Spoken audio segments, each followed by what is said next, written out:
ஜூரிச்சிலிருந்து Rome கிளம்ப போகிறேன். வாங்க சேர்ந்தே கிளம்பலாம். சுவிட்சர்லாந்து நாட்டின் ஜூரிச் ஏர்போர்ட் ரொம்பவே பிஸியான ஒரு ஏர்போர்ட். ஆனால் இரவு நேரத்தில் இந்த ஏர்போர்ட்டை மூடிடுவாங்க. நைட் டைம் ஃப்ளைட்ஸ் ஒன்றுமே இங்கே கிடையாது. காரணம் என்னன்னு கேட்டிங்கன்னா, சுற்றி வர இருக்க மக்கள் விமான சத்தத்தாலையும் இரைச்சல்களாலையும் தூக்கம் கெட்டு அவதிப்படக்கூடாது அப்படின்னு கேட்டதுக்கு சொன்னாங்க. ஜூரிச்லேருந்து கிளம்பியாச்சு. இன்னும் 1 மணி நேரத்தில் இட்டாலியின் ரோம் சிட்டிக்கு நாங்கள் போய் சேர்ந்துருவோம். இந்த ஏர்லைன்ஸ் பேர் ஈசிஜெட். ஐரோப்பாவின் மிக பிரபலமான பட்ஜெட் ஏர்லைன்ஸ் இது. ஹேண்ட் லக்கேஜோட மட்டும் கிளம்புனீங்கன்னா இது ரொம்பவே சீப்பாக இருக்கும் ஐரோப்பிய நாடுகளுக்கு நீங்கள் விசிட் பண்ணுறதுக்கு. ரோம் ஏர்போர்ட் அல்லது லியோனார்டோ டாவின்சி ஏர்போர்ட்டில் லேண்ட் ஆகிட்டோம். இந்த ஏர்போர்ட் சிட்டியிலேருந்து கொஞ்சம் தள்ளி இருக்கிறதால இங்கே இறங்கி சிட்டி சென்டருக்கு ரோமினுடைய மத்திய பகுதிக்கு போகிறதுக்கு கிட்டத்தட்ட 1 மணித்தியாலம் போகுது. அதாவது பஸ்ஸில் போனால் 20 நிமிஷத்தில் போகிற ட்ரெயின் கூட இருக்குது. ஆனால் சீப்பஸ்ட் ஆப்ஷன் எதுன்னு பார்த்தீங்கன்னா அது பஸ் தான்.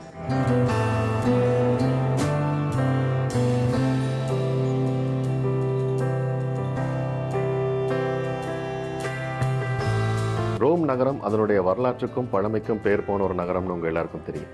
அடுத்தடுத்த வீடியோவில் ரோம் சிட்டியை சுற்றி பார்க்கலாம்.